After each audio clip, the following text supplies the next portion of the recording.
En son temps, il fut l'arme la plus effroyable que l'on puisse imaginer. Tombant du ciel avec une violence inouïe, il semait la mort et la destruction à une échelle démesurée. Les nazis l'appelaient l'arme de notre vengeance. Il a donné à l'humanité le premier aperçu d'un avenir menaçant où les hommes seraient les otages de la terreur nucléaire. Lancés par de puissantes catapultes à vapeur à partir de rails d'acier longs de 45 mètres et fendus en leur milieu, les V1 fondaient sur leur cible à partir de bases secrètes en Normandie et en Prusse orientale. Un tube équipé d'une chambre de combustion et d'un court piston en acier était monté sous l'étroite plateforme. Un système de démarreur à chariot projetait un gaz dans le tube qui, à son tour, propulsait le piston en avant. Le piston présentait un bossage qui s'enclenchait dans la fente du rail et était fixé au V1. En 3/4 de seconde, le V1 atteignit une vitesse de 400 km/h. Cette rampe de lancement, rapportée en Angleterre à la fin de la Deuxième Guerre mondiale, est actuellement exposée à l'Imperial War Museum de Duxford. Propulsée par un système de pulsoréacteur assez peu orthodoxe, la cellule, très simple avec des ailes courtes, porte une grande ogive. Guidée par un pilote automatique imprévisible, son manque de précision la rend d'autant plus effrayante. À partir de bases protégées sur le continent, le V1, ou plus précisément le Fizzler FI-103, transforme l'action de tuer en exercice froid et indifférent. Pour la première fois, on peut éliminer une population à distance. Le V1 a conduit à une pléthore de missiles nazis, dont l'un des plus perfectionnés est le missile air-sol Henschel HS-293. Propulsé par fusée et radioguidé, il est dirigé visuellement de son avion porteur jusqu'à l'objectif. La vitesse d'impact varie entre 430 et 900 km/h.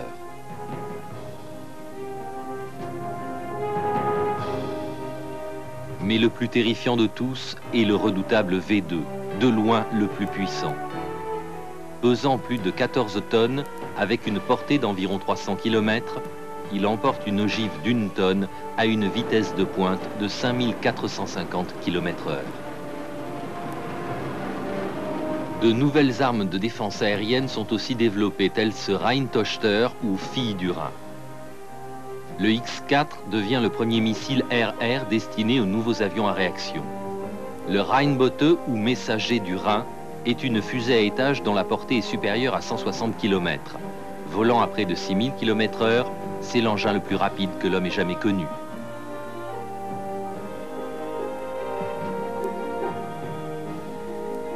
Quand la guerre éclate, il y a déjà longtemps que l'Allemagne expérimente les fusées avec le soutien des pouvoirs publics. Dès 1930, des hommes comme Klaus Riedel, Rudolf Nebel et Kurt Heinrich sont à la pointe de la recherche mondiale. Ils vont être rejoints par d'autres comme Werner von Braun et Hermann Oberth, sans aucun doute les deux noms les plus prestigieux de l'histoire des fusées.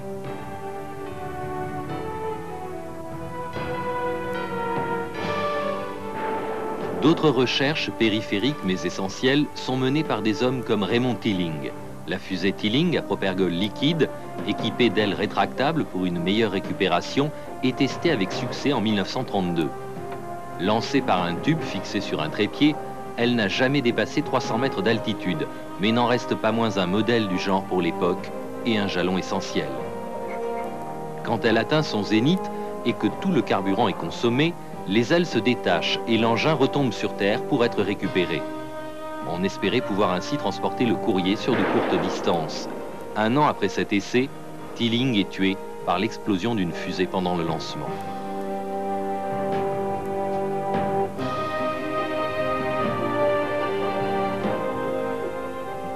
Gerhard Zucker défend lui aussi l'idée de la fusée postale.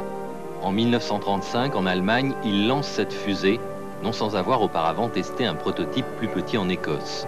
En Grande-Bretagne, l'engin est déclaré dangereux pour la sécurité publique. Mais la fusée de Zucker ne réussit pas mieux dans son pays natal. Le HS-293, l'un des nombreux héritiers de la recherche allemande, appartient à la grande famille des armes air-surface développées par Henschel.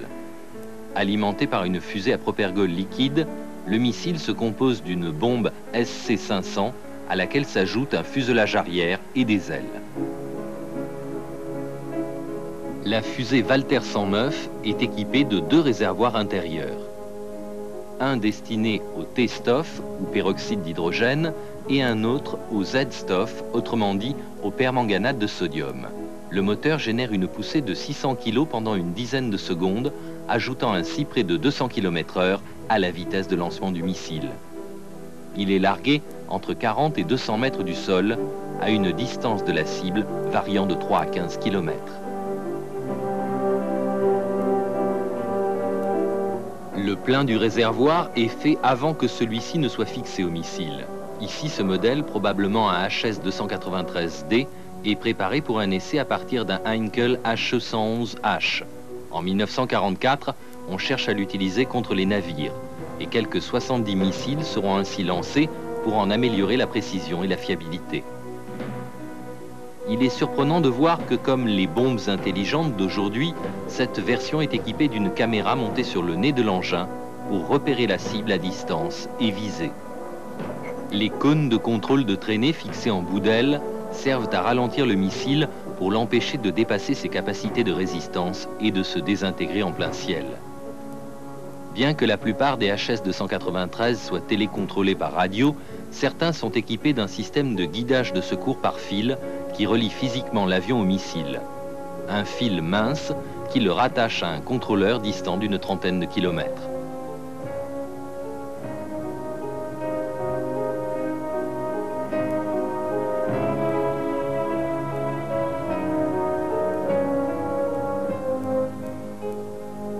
Le contrôleur et le levier de commande sont installés dans le cockpit de l'avion. Les gouvernes du missile sont orientées en actionnant la manette de l'émetteur Kell. L'engin étant dépourvu de gouverne de direction, on ne peut jouer que sur le roulis et le tangage. Le HS-293 peut être embarqué sur n'importe quel avion de combat de la Luftwaffe, dont ce rare spécimen d'Heinkel HE-177. Monté sous le ventre de cet énorme bombardier, le missile est lâché à une distance de 11 à 30 km de l'objectif. Grâce à la fusée éclairante fixée sur la queue, le pilote allemand peut le suivre des yeux pour l'amener sur la cible. Sur cette version, le bout des ailes est équipé de bobines qui déroulent 2 fils rattachés à l'avion. Ce type de guidage fut ensuite abandonné au profit de la liaison radio, malgré les risques de brouillage électronique par les Alliés.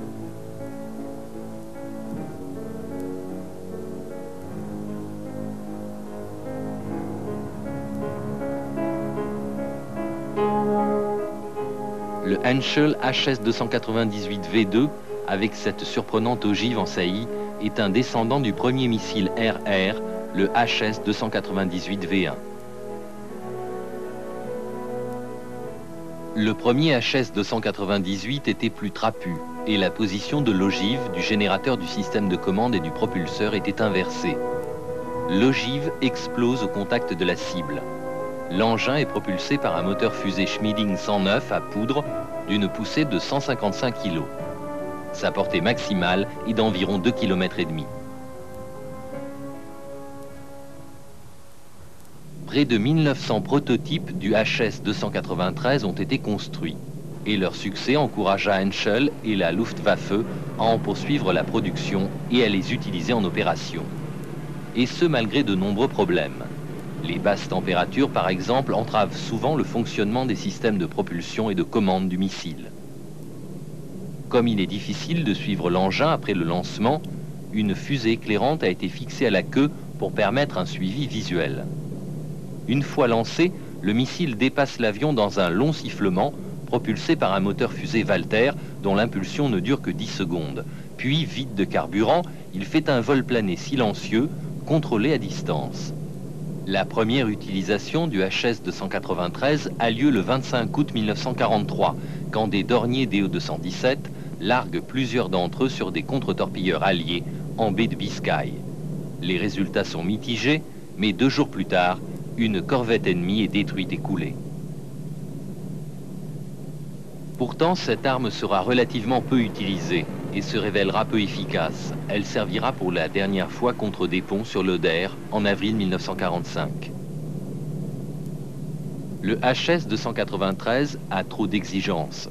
Sa chaleur doit être maintenue à température constante par un système de tuyaux d'air chaud rattaché à l'avion transporteur. Quand la zone de l'objectif est atteinte, l'émetteur de l'avion est réglé sur le récepteur du missile et le gyroscope est actionné. Une fois la cible en vue, le pilote la survole pour donner une vision d'ensemble à l'homme chargé des commandes du missile. Après le lancement, il appuie sur le bouton placé sur le viseur pour libérer le missile du cordon qui le relie à l'avion. Après une seconde de descente en chute libre, le système de commande à distance se déclenche. De l'avion, l'homme d'équipage actionne la mise à feu de la fusée Walter et la dirige dans son vol final.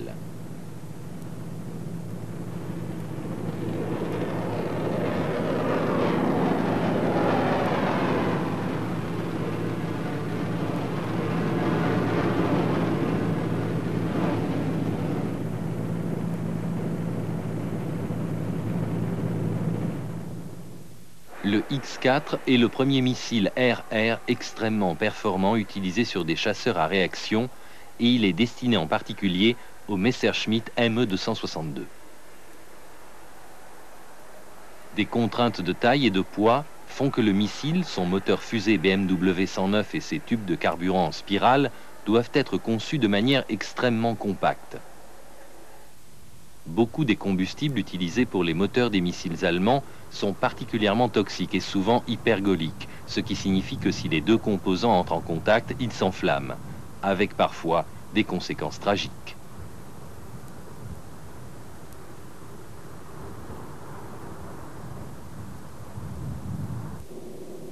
Le petit moteur fusée Walter 109, qui équipe le HS-293, utilise comme carburant du T-Stoff ou du Z-Stoff. Générant une poussée de 700 kg pendant 10 secondes, c'est une fusée d'appoint particulièrement efficace.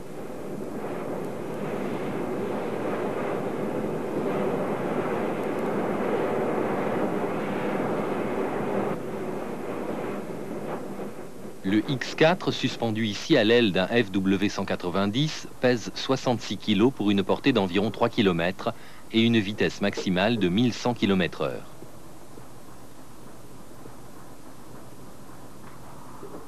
Mais la production limitée du moteur fusée BMW empêche ce missile de menacer véritablement les Alliés, même si près de 1500 cellules de X-4 furent construites.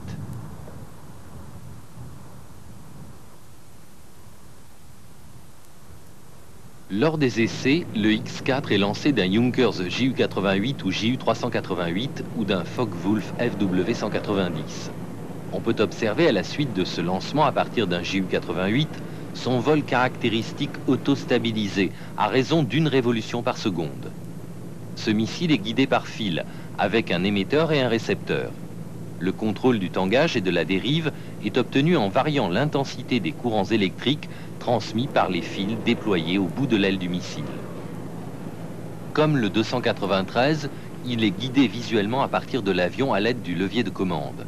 La petite ogive de 22 kg explose soit au moment de l'impact, soit grâce à un dispositif de détection baptisé détonateur de proximité acoustique Meise. Ce système insolite enflamme littéralement l'ogive au moment où son microphone détecte le son émis par la cible qui lui permet de savoir qu'elle est à moins de 20 mètres.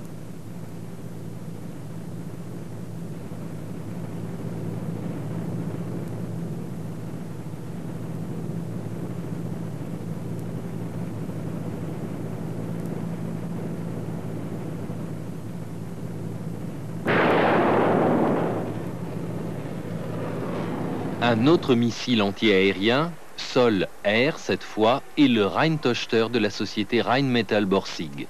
Équipé d'un dispositif de propulsion à 4 tuyères, le Rheintochter est une arme sophistiquée pour les interceptions à haute altitude. Divisée en 2 étages, elle est dirigée par les gouvernes canards placées près du nez. Toutes les autres gouvernes sont des stabilisateurs fixes. Ce missile est une machine complexe qui nécessite un important dispositif de lancement. Le rail et son support sont transportables, mais non sans mal. Avant le lancement, le missile doit être orienté vers l'objectif. Une fois lancé, il est suivi visuellement. Le petit propulseur cylindrique est équipé de 6 ailettes à forte flèche. Dans les premières versions, 6 tuyères d'échappement étaient également réparties autour d'une tuyère centrale et le combustible, comme ici dans la partie supérieure, est du diglycol en poudre. Sur les modèles ultérieurs, le booster sera alimenté par propergol liquide.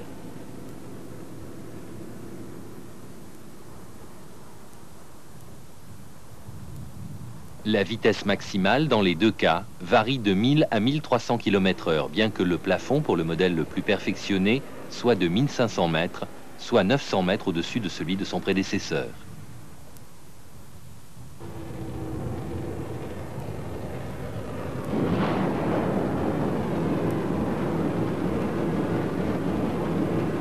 Pourtant, le Rheintochter n'a guère de succès. Environ 82 exemplaires de la première version sont lancés au cours du programme d'essai qui débute en 1942. En décembre 1944, le dossier est refermé.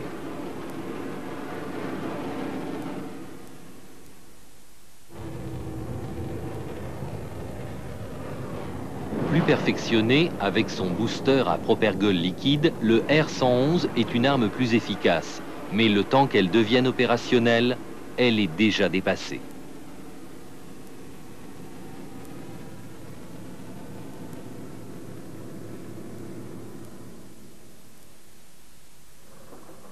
Huit moteurs fusées ont été largement utilisés sous le Reich, les plus importants étant les BMW, les Schmieding et les Walter 109, ainsi que le nouveau moteur fusée extrêmement puissant du V2, développé à Peenemünde.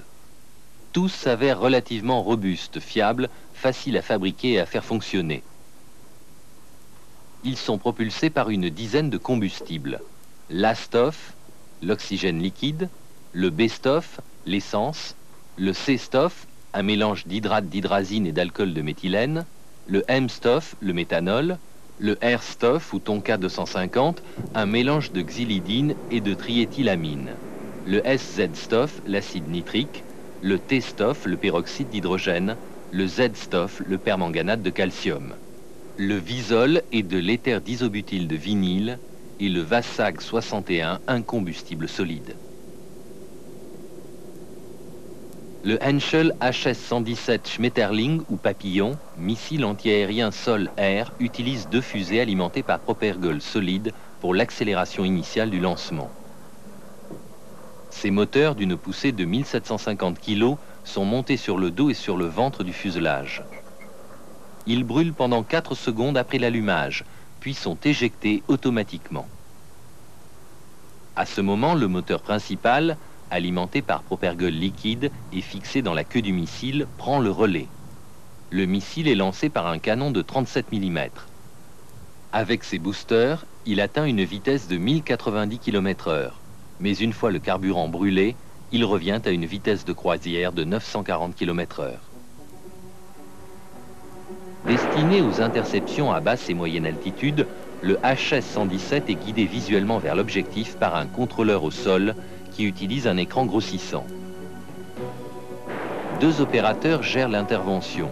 L'un repère l'objectif sur l'écran, tandis que l'autre dirige le missile à l'aide du levier.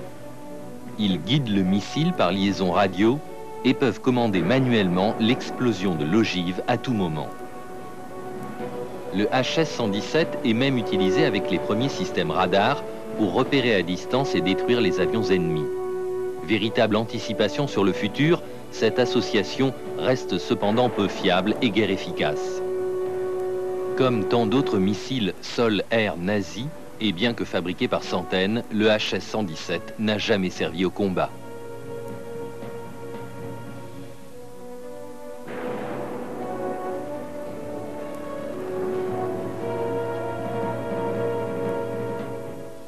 Le plus grand missile sol-air mis au point pendant la Deuxième Guerre mondiale est de loin le Wasserfall ou Cascade.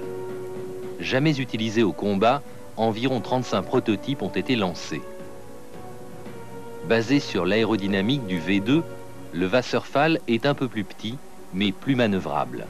Il devait atteindre une altitude proche de 20 000 mètres et une vitesse avoisinant les 3000 km/h. Sa portée était d'une 50aine de kilomètres. Après avoir fait le plein de carburant, le Wasserfall pouvait rester ainsi pendant des mois. Différentes combinaisons d'essence et d'acide ont été testées, mais aucun mélange satisfaisant n'a été trouvé avant la fin de la guerre. Le Wasserfall est guidé par le système de commande Rheinland, qui permet de contrôler le missile par radio à partir du point de lancement. L'objectif est repéré par radar. L'information est ensuite transmise au contrôleur au sol qui dirige le missile sur la cible. Une fois l'engin à proximité, l'explosion de l'ogive est déclenchée soit manuellement, soit automatiquement par un détonateur de proximité. Contrairement au V2, l'aérodynamisme du Wasserfall est contrôlé pendant le vol. Au cours de l'accélération initiale, un guidage de poussée permet au missile de rester stable. Mais dès que l'arme atteint une vitesse suffisante, les grandes gouvernes des dérives de la queue deviennent effectives. Même si l'ogive ne fait qu'effleurer sa cible, cela suffit à abattre l'avion le plus robuste. Une charge secondaire fait exploser le missile en morceaux suffisamment petits pour que personne ne soit blessé au sol. Autre tentative pour contrecarrer l'offensive aérienne alliée, cette fusée avec pilote, mise au point par Bachem et baptisée avec optimisme Nater, la Vipère. Ce mini-avion a été conçu comme une arme non réutilisable. Une fois sa mission accomplie, le pilote s'éjecte, non sans avoir lancé jusqu'à 24 fusées non guidées. De tous les missiles jetés dans la bataille par les nazis, le terrible V2 est le plus redoutable. Premier missile balistique opérationnel au monde, il répond paradoxalement à la limitation imposée à l'armement allemand par le traité de Versailles. Les premiers travaux sur les fusées et les missiles datent du début des années 30 et expliquent l'avance du Troisième Reich dans l'utilisation militaire de ces nouvelles technologies.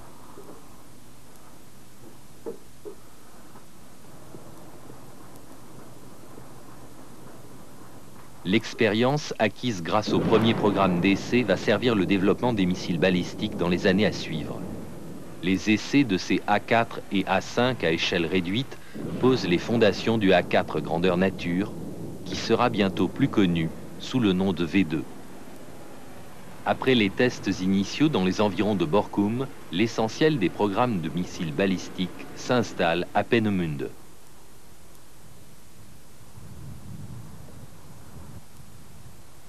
Là, sur les bords de la Baltique, la zone d'essai s'étend sur près de 500 km. Les îles voisines, Ruden et Greifswalder Höhe, sont aussi mises à contribution. Peenemünde devient ainsi le plus grand centre de recherche sur les fusées au monde et le berceau des armes les plus redoutables de l'Allemagne nazie.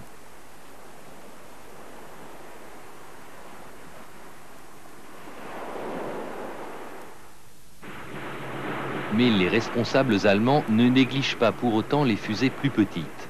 Celle-ci, longue de 15 cm avec sa rampe de lancement Nebelwerfer 41, n'était que trop familière aux soldats alliés.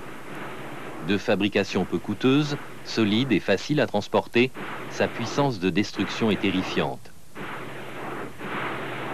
Les 6 fûts s'enflamment et se rechargent en moins de 90 secondes. Doté de 6 fûts d'1,50 m de long, le lanceur est généralement remorqué par un camion de 3 tonnes. Les fusées, d'une portée de 7 km, sont mises à feu à 2 secondes d'intervalle. Les GI les appelaient les Screaming Mimis. Chacune mesure un peu plus de 90 cm et pèse de 35 à 40 kg. Le système de propulsion consiste en 7 bâtons de dinitrate de glycol de diéthylène enflammés électriquement à distance à partir d'un boîtier de commande. Ces engins meurtriers sont livrés au front dans des boîtes en bois individuelles.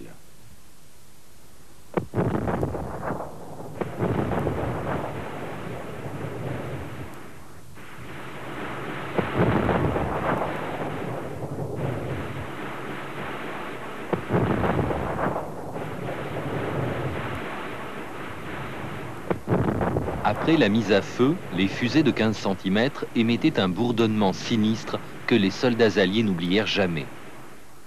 Elles laissaient aussi une traînée de fumée caractéristique, un indice qui déchaînait de féroces tirs d'artillerie et de mortiers de la part des Alliés. Le V1 Fizzler à pulsoréacteur n'a jamais eu ce genre de problème. Sa longue portée rendait son point de lancement extrêmement difficile à localiser. Au cœur du V1, 2 bouteilles d'air comprimé fournissent l'énergie nécessaire au gyroscope, au pilote automatique et au système d'injection. Des valves orientent l'air selon sa destination. Un système d'interface électrique et pneumatique dirige le V1 en vol. 2 servosystèmes pneumatiques orientent les gouvernes. Ces servosystèmes sont animés par le pilote automatique.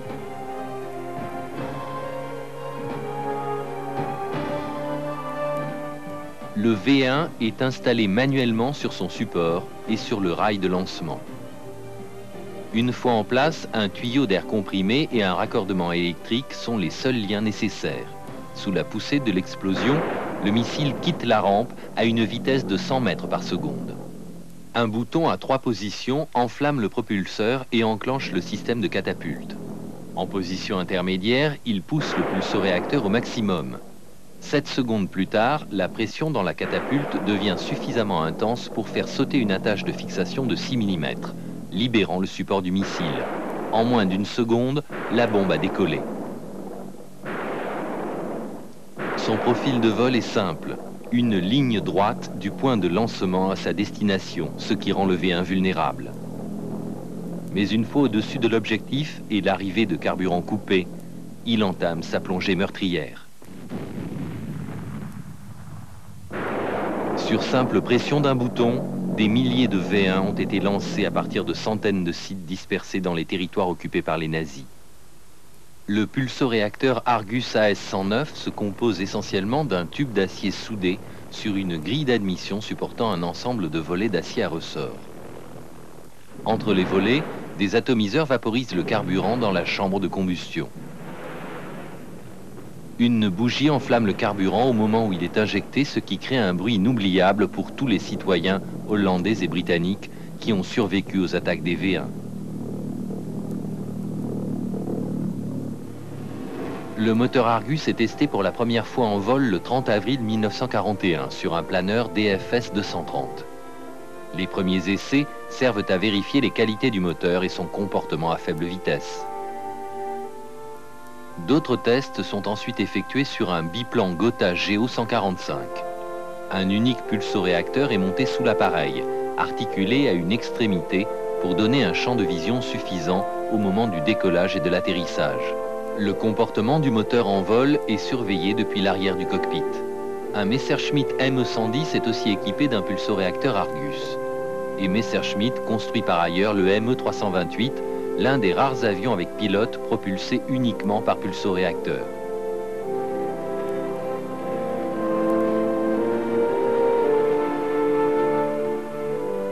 Ce film exceptionnel montre probablement le prototype du V1 avant son premier vol. Il diffère de façon significative du modèle produit par la suite. L'admission du pulsoréacteur, sa taille, la configuration du fuselage et le classicisme des gouvernes de l'empennage sont différents. Plus petit, il a simplement servi à prouver que les vols sans pilote avec pulsoréacteur étaient possibles.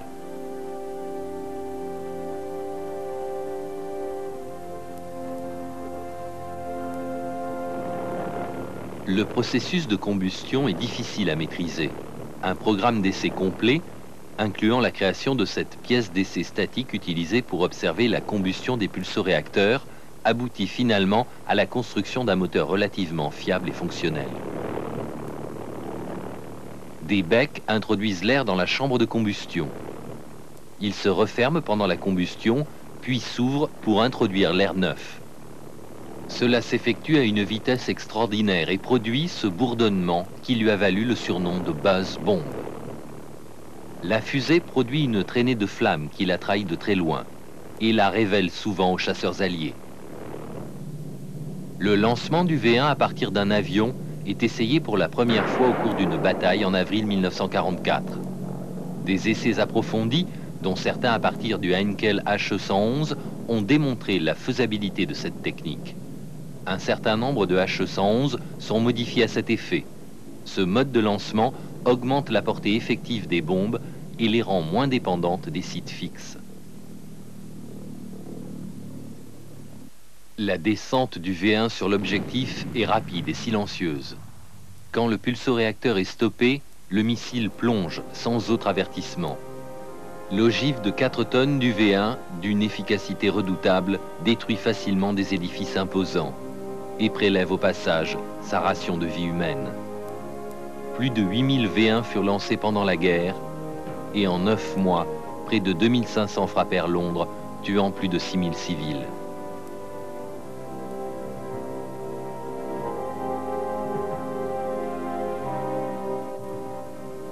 La vitesse est sa meilleure parade contre l'interception.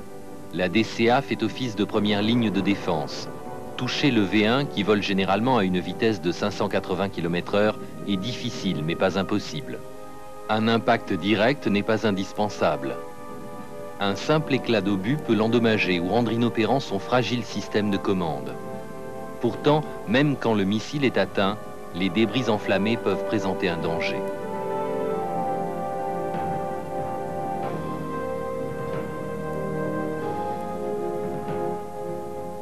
Mais surtout, les systèmes radars britanniques obtiennent des succès considérables dans la détection de ces engins terrifiants à de grandes distances.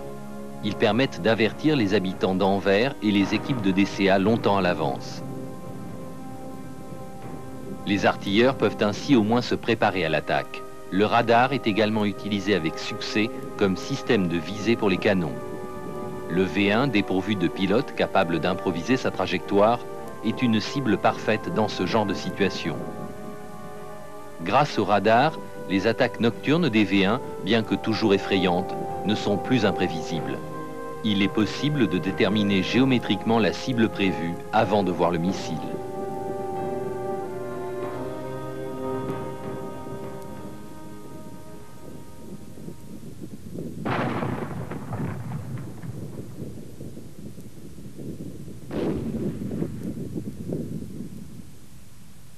Pourtant, en dépit des efforts entrepris pour les contrer, les attaques à la bombe volante sont redoutables. Des milliers ont été répertoriés. Mais avec le temps, les défenses vont s'améliorer et globalement, seulement le quart atteindront leur cible. Personne n'est à l'abri.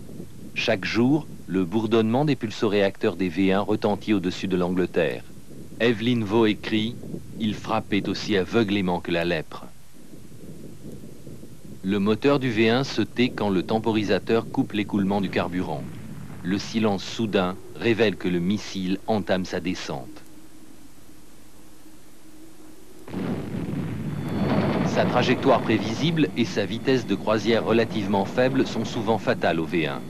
Des escadrilles de chasse interviennent fréquemment pour tenter de l'intercepter, notamment l'avion à réacteur britannique Meteor. Après la guerre, les V1 confisqués aux Allemands seront utilisés par les experts alliés. Quelques instants avant le départ, on fait le plein de la fusée et on démarre le pulsoréacteur. Le lancement d'un V1 est un événement spectaculaire qui produit un énorme nuage de fumée et de feu. Voici l'un des rares V1 Fizzler FI-103R avec pilote. Destiné aux attaques suicides, seuls des vols d'essai furent entrepris avant la fin de la guerre. Les intercepteurs avec pilote équipés de moteurs fusées tels que le Messerschmitt Me-163 Comet sont extrêmement performants. Ils ont empêché la société Argus de convaincre la Luftwaffe que son chasseur à statoréacteur représentait une solution efficace. L'extraordinaire vitesse de ce minuscule chasseur dépourvu de queue n'a jamais été égalée durant la guerre. Et les possibilités d'accélération du Comet étaient stupéfiantes, même selon les critères actuels.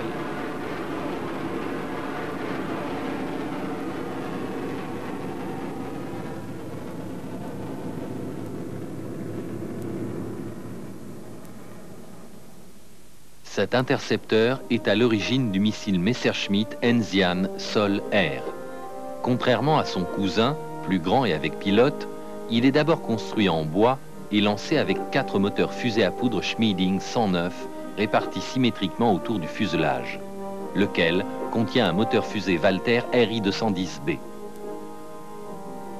Le missile est lancé d'une plateforme équipée d'un canon de 88 mm modifié et de rails spéciaux et guidé sur l'objectif par liaison radio.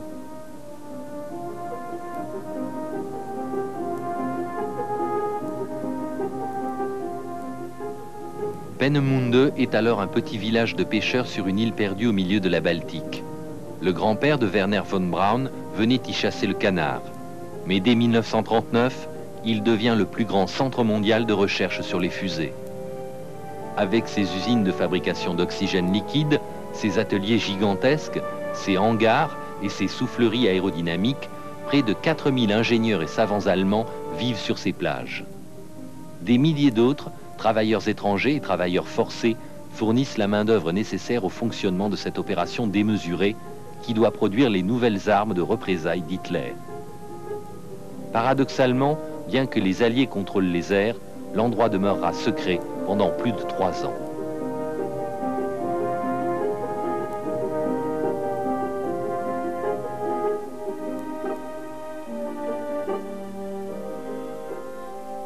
Les recherches américaines commencent, elles, presque au moment où le V1 est mis en service, et en moins d'1 an, aboutissent à ce Ford Republic Lune.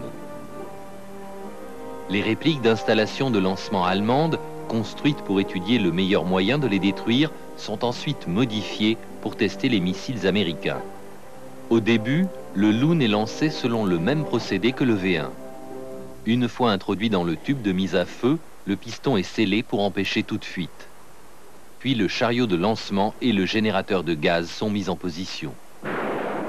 Ce lancement a échoué, probablement à cause d'un défaut du système de contrôle ou de propulsion.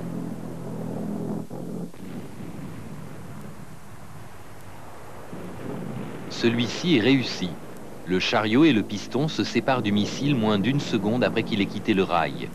Les deux seront récupérés et réutilisés. Le Rheinbote de Rheinmetall-Borsig, aussi mince qu'un crayon, est l'une des premières armes de ce type et annonce une technologie nouvelle, la fusée à plusieurs étages. Destinée à l'armée de terre et conçue pour emporter une ogive de 44 kg à environ 150 km, elle doit remplacer l'artillerie de campagne.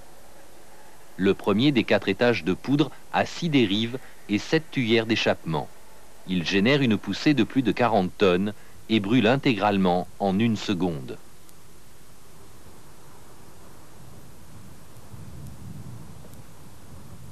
Il est lancé à partir d'un chariot mobile ou d'un affût de canon anti-aérien modifié. Le missile est positionné selon un axe et une pente donnés qui déterminent sa portée et sa direction. Chaque étage du Rheinbote est équipé de 6 ailettes qui lui impriment une lente rotation afin de mieux le stabiliser en vol.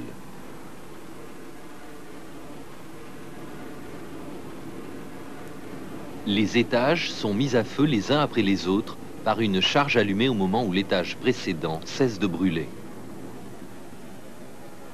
À l'exception du premier, chaque étage est muni d'une seule tuyère d'échappement.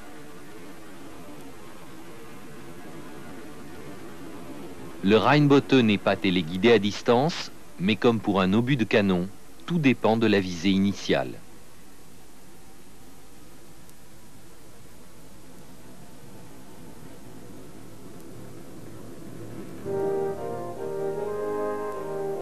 L'arme balistique la plus perfectionnée est sans aucun doute la fusée A4 ou V2, la deuxième des armes de représailles d'Hitler. À l'extrémité de son fuselage long de 14 mètres, une ogive d'1 tonne, d'une efficacité foudroyante. Facile à transporter vers des sites de lancement dissimulés à travers toute l'Europe, il constitue une cible beaucoup plus difficile que le V1. Plus précise aussi, le V2 est 10 fois plus rapide et impossible à parer. Les sites de lancement ne nécessitent qu'une rampe et quelques véhicules logistiques. Le plein de carburant peut se faire sur place. À l'intérieur de la salle de contrôle mobile, protégée par de lourdes plaques blindées, le personnel travaille sur un tableau de commande relié au missile. Pendant toute l'année 1941 et 1942, des essais approfondis sont menés et dès la fin 1942, le sinistre engin est lancé avec succès. Sous la direction de Walter Donberger, le programme avance rapidement, mais la route est pleine d'embûches.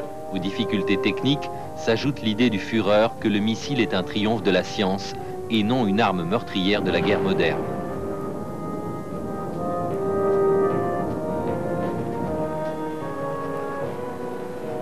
Une série d'échecs a précédé le premier vol du V2.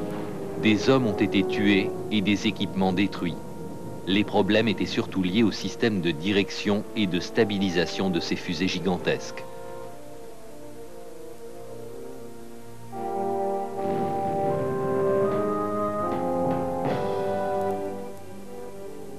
Les dommages ne sont pas limités aux installations. Ici, une chambre de combustion de V2 mal contrôlée tombe au beau milieu d'un aérodrome rempli de bombardiers HE-111. Ces échecs, avec des missiles remplis de combustible extrêmement volatile, ont provoqué des explosions spectaculaires, inoubliables pour tous les témoins qui ont survécu.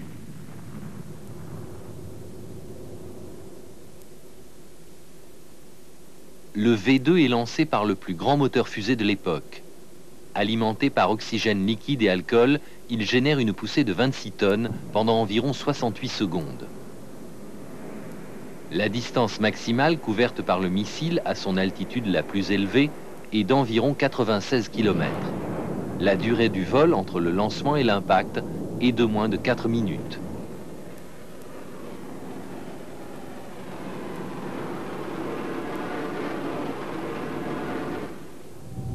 Le rapport poussée-masse de cette arme approche les 2 pour 1. Après la mise à feu, le moteur tourne pendant quelques secondes avant que le V2 ne prenne son envol. Mais dès qu'il a quitté l'aire de lancement, l'accélération est rapide. Les commandes automatiques, actionnées par la poussée vectorielle et l'effet des forces aérodynamiques sur les dérives, lui permettent de conserver sa route pendant le reste du vol.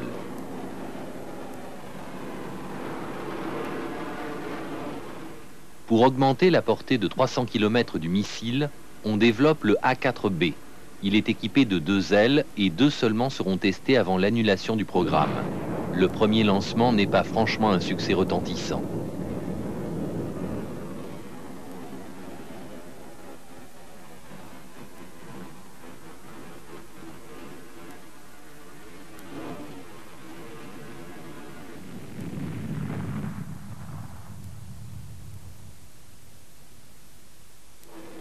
Quelques 6000 V2 seront construits avant la fin de la guerre, dont près de 3000 seront lancés contre des cibles alliées. 1054 atterrissent en Angleterre et 1675 en Europe continentale. Bien que Londres ait été au départ considéré comme l'objectif principal, c'est en fait Anvers qui subira le plus de destruction en recevant 2 fois plus de V2 que Londres.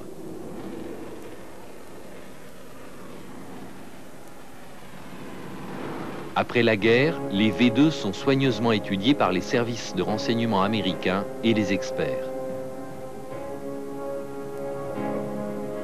Les vainqueurs saisissent une énorme quantité de pièces détachées. Des centaines de V2 assemblés sont envoyés aux États-Unis et utilisés dans le cadre d'un vaste programme de vols expérimentaux. Dès avril 1946, des missiles sont lancés de White Sands, Nouveau-Mexique, de Cap Canaveral, Floride, et du pont d'un porte-avions de la marine américaine. Ces expériences dégagent la voie au programme de missiles balistiques américain, alors balbutiant, et lancent la course aux armements avec l'Union soviétique.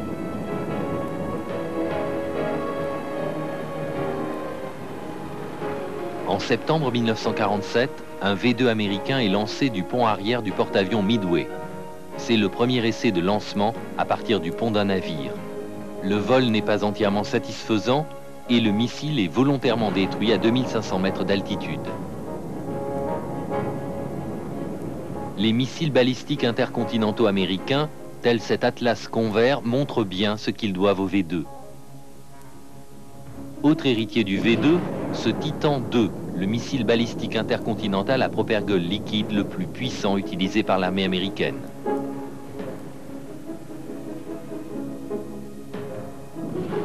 Le Minuteman I à propergol liquide est un autre descendant du V2. Le combustible solide permet de le stocker longtemps, prêt à être lancé sur simple pression d'un bouton. Les progrès réalisés donnent le frisson. Ces missiles peuvent porter plusieurs ogives nucléaires à plus de 12 000 km et rayer de la carte des villes entières. Aujourd'hui, la puissance destructrice des V1 et des V2 semble presque dérisoire. Mais leur héritage est double, à la fois terrifiant et grisant. car ils ont aussi ouvert la voie à l'exploration du cosmos. Les réalisations scientifiques qu'ils ont engendrées ont pris l'humanité en otage, mais lui ont aussi ouvert des horizons nouveaux.